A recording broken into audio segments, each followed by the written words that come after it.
जय हिंद दोस्तों, मैं विकास कुमार। आप सभी का स्वागत है आपके अपने इस परिवार द इंडिया जीएस में।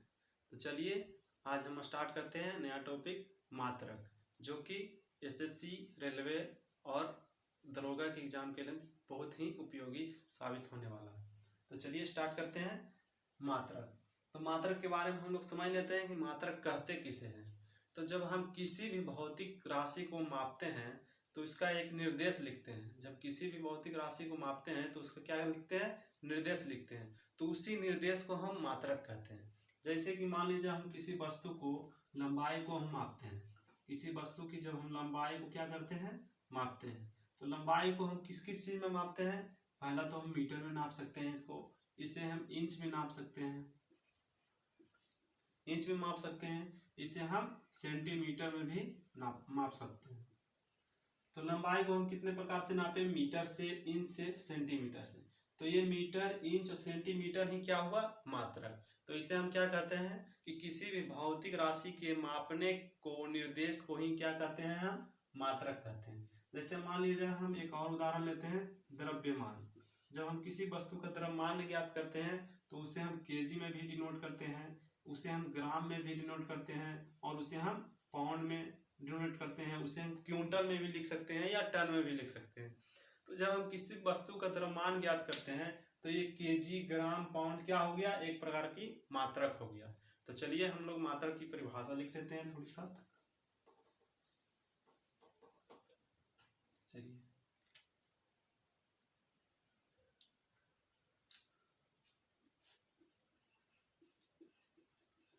किसी भी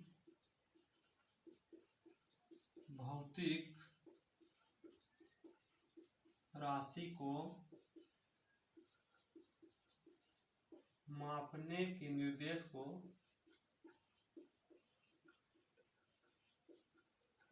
मात्रक या यूनिट्स कहते हैं।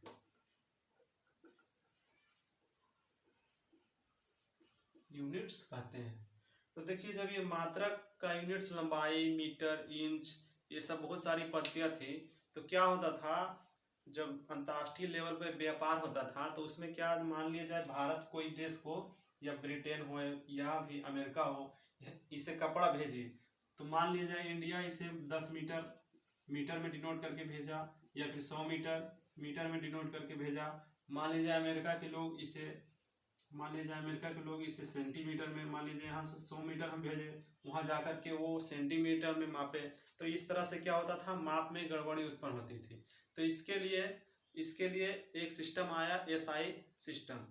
इसके बारे में हम आगे जानेंगे। तो इससे पहले हम पढ़ लेते हैं पद्धतियाँ, कि मात्रक का कितने पद्धतियाँ होता है। तो मात्रक के कुछ पद्धतियाँ होता है, उसके बारे में हम लोग जानकारी लेते हैं। तो आइए जान लेते हैं मात्रक की पद्धतियाँ। मात्रक की पद्धति। तो मात्रक की पद्धति क्या होती है? सबसे पहले मात्रक की सीजीएस पद्धति के बारे में जानेंगे। सीजीएस पद्धति, इसे फ्रेंच पद्धति भी कहा जाता है। क्या कहा जाता है? इसे फ्रेंच पद्धति भी कहा जाता है। इसमें क्या होता था, इसमें हम लंबाई को क्या करते थे? लंबाई को हम सेंटीमीटर में डिनोट करते थे। क्या? सेंटीमीटर में। उसके बाद द्रव्यमान को हम क्या चीज में डिनोट करते थे? द्रव्यमान को हम डिनोट करते थे ग्राम में। उसके बाद हम समय को क्या चीज से डिनोट करते थे? तो समय को हम डिनोट करते थे सेकेंड में। तो जिसमें सेंटीमीटर, लंबाई को सेंटीमीटर, द्रव्यमान को ग्राम में, या समय को सेकेंड में डिनोट किया जाए, उसे हम क्या कहते हैं? सीजीएस पद्धति या फ्रेंच पद्धति। उसके बाद आया एफपीएस पद्धति। एफपीएस, इसको फुट पाउंड सेकेंड पद्धति भी कहते हैं। तो फुट पाउंड सेकेंड को ब्रिटिश पद्धति भी कहा जाता है। ब्रिटिश पद्धति। इसमें हम लंबाई को क्या चीज से डिनोट करते थे? फुट से। द्रव्यमान को हम पाउंड से डिनोट करते थे, और समय को सेकंड से ही डिनोट करते थे। उसके बाद आया एमकेएस पद्धति। एमकेएस के पद्धति के बारे में जानते हैं। इसका कोई अदर नाम नहीं है, लेकिन हाँ इससे इसकी लंबाई हम क्या इसकी लंबाई को हम मीटर से डिनोट करते थे, मीटर से डिनोट करते थे। इसका जो द्रव्यमान था हम केजी से डिनोट करते हैं और समय को हम सेकेंड से ही डिनोट करते हैं। तो ये प्रकार हुआ मात्रक पद्धतियां का, सीजीएस पद्धति, एफपीएस पद्धति और एमकेएस पद्धति। इसके बारे में हम जानेंगे एसआई पद्धति। तो एसआई पद्धति क्या होती है? एसआई पद्धति, एसआई पद्धति का फुल फॉर्म होता है सिस्टम इंटरनेशनल। क्या होता है? System international. सिस्टम इंटरनेशनल के बारे में हम जानेंगे। तो देखिए, अंतरराष्ट्रीय लेवल पर जब अंतरराष्ट्रीय पद्धति का सम्मेलन होता था तो वो 1960 में 11वां सम्मेलन में 1960 में 11वां अंतरराष्ट्रीय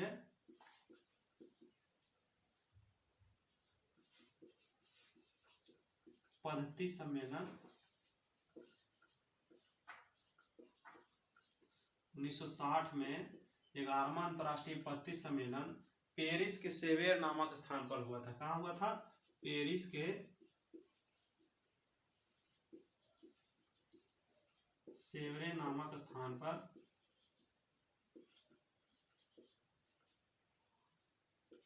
पर हुआ। इसी में क्या हुआ?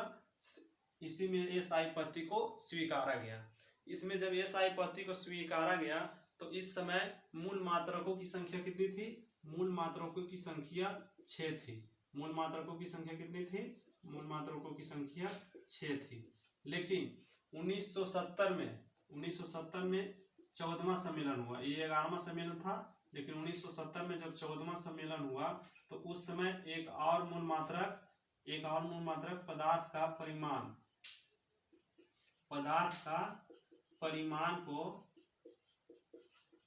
परिमाण को जोड़ दिया गया, जिसे हम मोल से डिनोट करते हैं। तो इस प्रकार टोटल मूल मात्रक कितने हो गए?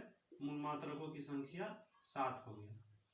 कितना हो गया? मूल मात्रकों की संख्या 7 हो गया। तो थोड़ा सा हम ध्यान देते हैं कि किसी भी भौतिक राशि को मापने के निर्देश को मात्रक या यूनिट्स कहते हैं। जब हम किसी भी भौतिक राशि को मापते हैं तो उसका कुछ निर्देश देते हैं, या लंबाई में मापते हैं, या फिर इंच में मापते हैं, या फिर सेंटीमीटर में मापते हैं।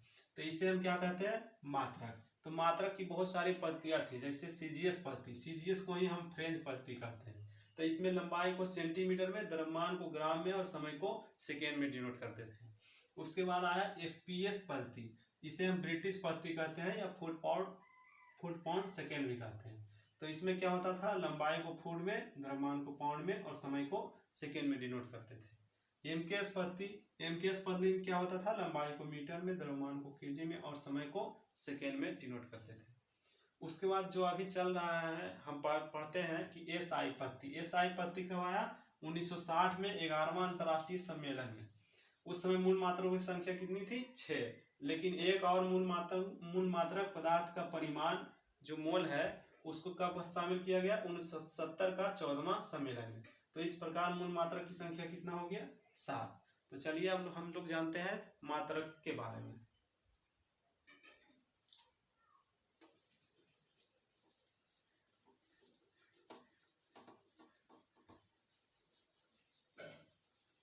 मात्रक के बारे में जान लेते हैं कि मात्रक कितने हैं।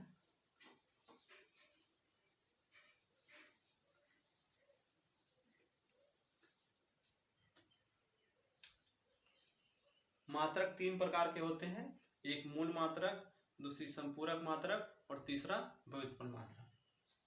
तो जान लेते हैं।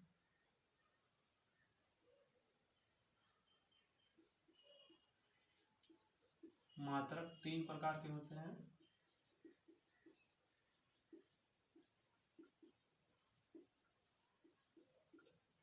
तो सबसे पहले हम मूल मात्रक के बारे में जानते हैं।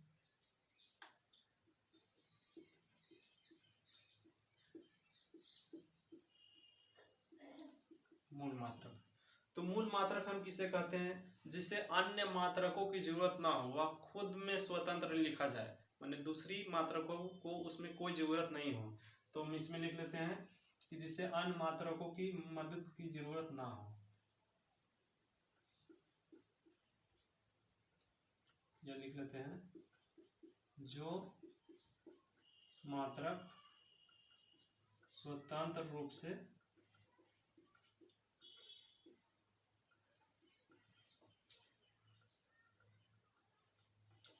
लिखा जाए। जैसे हम जानते हैं मूल मात्रक क्या होता है, लंबाई।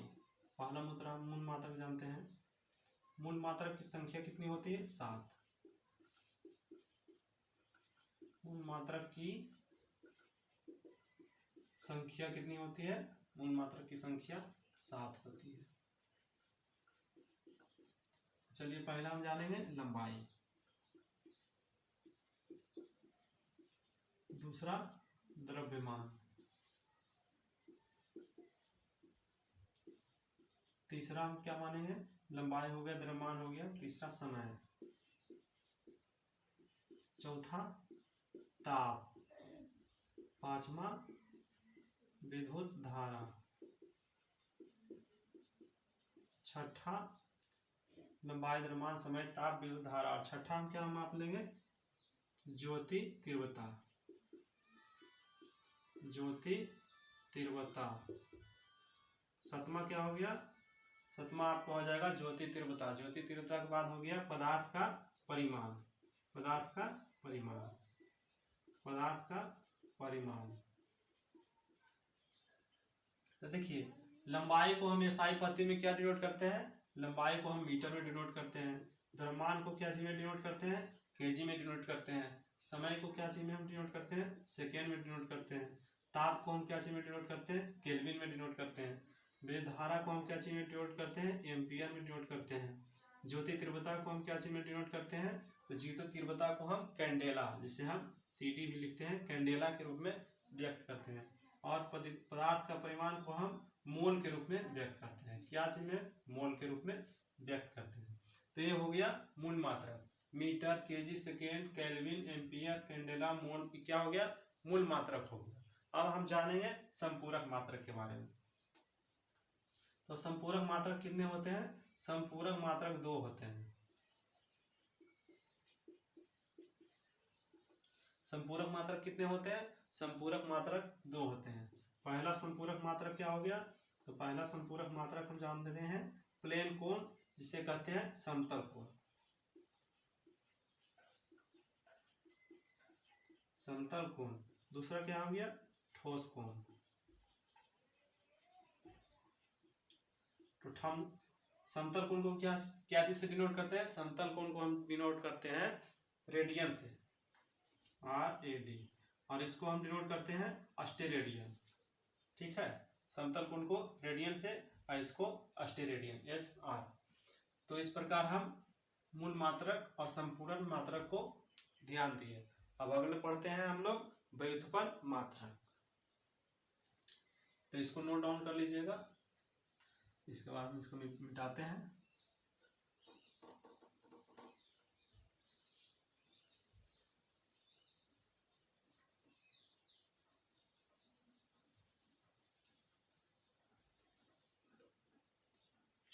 तो आइए पढ़ते हैं हम लोग व्युत्पन्न मात्रक के बारे में।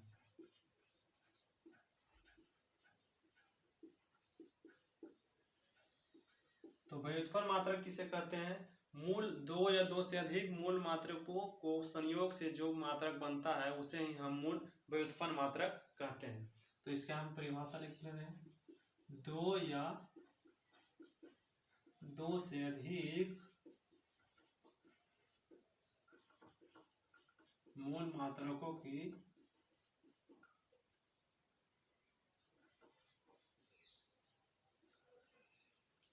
संयोग, मूल मात्रकों के संयोग से व्यक्त किया जाए।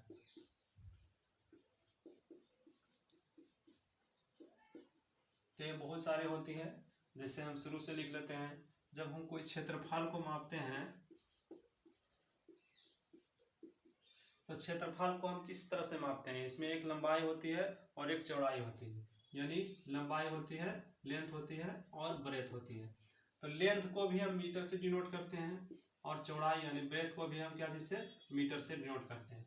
तो इसे हम क्या लिखते हैं, मीटर स्क्वायर। तो देखिए इसमें मूल मात्रक मीटर क्या हो गया, मूल मात्रक, ये भी मीटर क्या हो गया, मूल मात्रक। तो देखिए हम अभी लिखे कि दो या दो से अधिक मूल मात्रकों के संयोग से व्यक्त किया जाए तो उसे हम क्या कहेंगे, व्युत्पन्न मात्रक। तो देखिए 1 मीटर यानी 2 मीटर, इसमें 2 मीटर आ गए यानी मीटर स्क्वायर, तो ये क्या हो गया, व्युत्पन्न मात्रक। उसी प्रकार हम मान लीजिए आयतन को ले लेते हैं। तो इसमें क्या होता है, एल यानी लंबाई भी होती है, चौड़ाई भी होती है और ऊंचाई भी होती है। तो इसमें कितने मीटर आ जाते हैं, 3। तो ये क्या हो जाता है, मीटर क्यूब। तो ये क्या हो गया, क्षेत्रफल का इकाई क्या हो गया, यानी क्षेत्रफल को हम किससे मापते हैं, मीटर स्क्वायर में। आयतन को किस में मापते हैं, मीटर क्यूब में। इसी प्रकार हम ध्यान देंगे घनत्व, डेंसिटी, घनत्व डेंसिटी। तो डेंसिटी को हम कैसे डिनोट करते हैं, मास बटा क्या हो गया, वॉल्यूम। तो घनत्व को हम क्या डिनोट करते हैं, मास बटा वॉल्यूम, यानी कि द्रव्यमान बटा आयतन। तो मास को हम क्या चीज से डिनोट करते हैं, केजी से, और वॉल्यूम को हम क्या अभी डिनोट किए, यानी आयतन को क्या डिनोट किए, metre cube.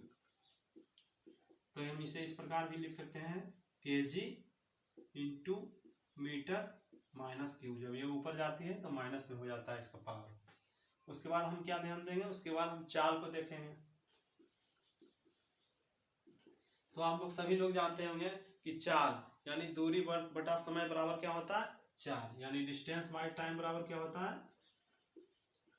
Distance by time बराबर क्या होता है, चाल। तो डिस्टेंस को हम क्या में डिनोट करते हैं, मीटर में, और टाइम को हम क्या डिनोट करते हैं, सेकेंड में। तो इसको हम क्या लिखेंगे, मीटर प्रति सेकेंड। इसको हम इस प्रकार भी लिख सकते हैं, चाल हो गया। उसके बाद हम वेग यानी वेलोसिटी के बारे में जानते हैं। तो वेग को हम भी क्या डिनोट करते हैं, डिस्टेंस बाई टाइम। इसे भी हम क्या डिनोट करेंगे, डिस्टेंस बाई टाइम या डिस्प्लेसमेंट बाई टाइम, यानी विस्थापन बटा समय, डिस्प्लेसमेंट बाई टाइम। तो डिस्प्लेसमेंट को भी यानी कि हम विस्थापन में भी को किस में व्यक्त करते हैं, तो मीटर में, और टाइम को सेकेंड में। तो इसे क्या हो गया, मीटर सेकेंड हो गया, मीटर प्रति सेकेंड। उसी प्रकार हम जानेंगे त्वरण यानी एक्सेलरेशन।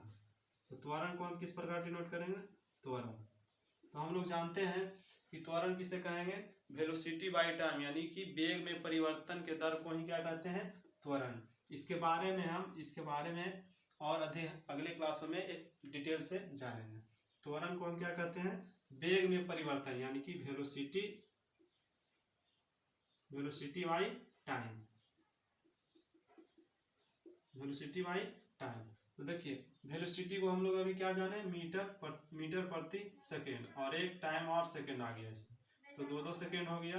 तो इसमें क्या हो जाएगा, मीटर प्रति सेकेंड स्क्वायर। ये क्या हो गया, मीटर प्रति सेकेंड स्क्वायर। तो हम इसको इस तरह से भी डिनोट करते हैं, मीटर प्रति सेकेंड स्क्वायर। चलिए और आगे देखते हैं, बल देखते हैं। तो बल के बारे में हम क्या जानते हैं, बल जब हम किसी द्रव्यमान युक्त वस्तु को जब हम धक्का बल लगाते हैं तो उसमें कुछ त्वरण उत्पन्न होता है। तो इसका परिभाषा क्या हो जाएगा, इसका mass into acceleration, mass into acceleration.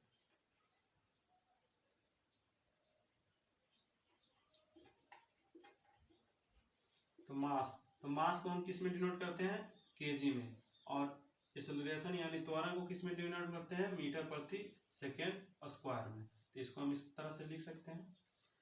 तो चलिए अगला मूल मात्रक हम लोग याद करते हैं, इसको नोट डाउन कीजिए, इसको मिटाते हैं।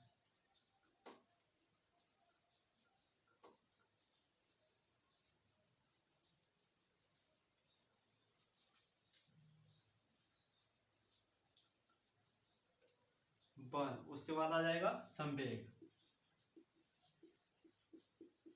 तो संवेग को क्या चीज से हम डिनोट करते हैं, संवेग को फोर्स गुना time, force into time, sorry, संवेग को हम लोग मास गुना वेलोसिटी में डिनोट करते हैं, मास गुना वेलोसिटी।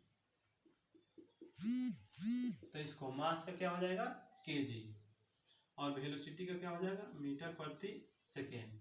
तो ये टोटल क्या हो जाएगा, KG into metre into KG, इस प्रकार लिख सकते हैं। उसके बाद आएगा आवेग। आवेग को क्या लिखते हैं, आवेग को लिखते हैं हम फोर्स इंटू टाइम।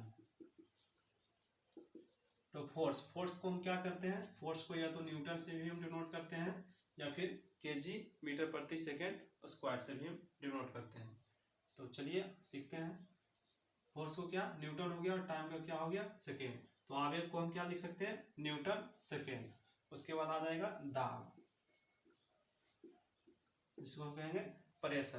तो दाब पे क्या हो जाएगा, फोर्स बटा एरिया। हम एक फोर्स को निश्चित एरिया में लगाते हैं तो हमें दाब महसूस होती है। तो फोर्स बाई एरिया। तो अभी हम जाने कि फोर्स को क्या चीज से डिनोट कर सकते हैं, न्यूटन से। एरिया को क्या चीज से डिनोट करते हैं, मीटर से। तो इसे हम क्या कर सकते हैं, न्यूटन मीटर, न्यूटन प्रति मीटर, न्यूटन प्रति मीटर। उसके बाद हम लोग कार्ज को देख लेते हैं। कार्ज, तो कार्ज को हम लोग कैसे डिनोट करते हैं। कार्ज जब हम कोई फोर्स लगाते हैं या बल उसमें कुछ डिस्टेंस कवर की जाती है तो उसे हम क्या कहते हैं, कार्ज। जब हम इसमें फोर्स लगाते हैं उसमें कुछ डिस्टेंस कवर की जाती है तो वह कार्ज कहलाता है। तो फोर्स का अभी हम जानते हैं SI प्रति न्यूटन होता है और डिस्टेंस का मीटर, यानी न्यूटन मीटर। तो कार्ज का क्या हो गया, न्यूटन मीटर। इसे ही हम क्या कहते हैं, जूल। न्यूटन मीटर को ही हम क्या कहते हैं, जूल। उसके बाद आ जाएगा ऊर्जा, एनर्जी। उसके बाद क्या आ जाएगा, ऊर्जा यानी एनर्जी। तो इसमें भी वही होता है, हम कुछ बस कार्ज के जैसा होता है। इसमें भी हम फोर्स लगाते हैं और इसमें भी डिस्टेंस कवर की जाती है। इसमें जो ऊर्जा लगता है उसी को हम कहते हैं ऊर्जा। इसका भी क्या हो जाएगा, न्यूटन मीटर यानी कि जूल। उसके बाद हम जानेंगे शक्ति के बारे में, यानी पावर, हमारी शक्ति। तो शक्ति के बारे में जानेंगे। तो शक्ति क्या है, हम कितना कोई समय कितना देर किए, यानी कि work by time, work by time. तो वर्क का हम लोग कार्ज का भी जान लिए कि न्यूटन क्या होता है, न्यूटन मीटर, सॉरी क्या होता है, न्यूटन मीटर या जूल। और टाइम का क्या होता है, सेकेंड। तो जूल प्रति सेकेंड को ही हम वाट में डिनोट करते हैं। क्या करते हैं, वाट में डिनोट करते हैं। तो ये थी हमारी आज मात्रक की क्लास, जिसमें हम SI पद्धति, CGS, MGS और FPS पद्धति के बारे में जानकारी ली। मिलते हैं अगले क्लास में। जय हिंद।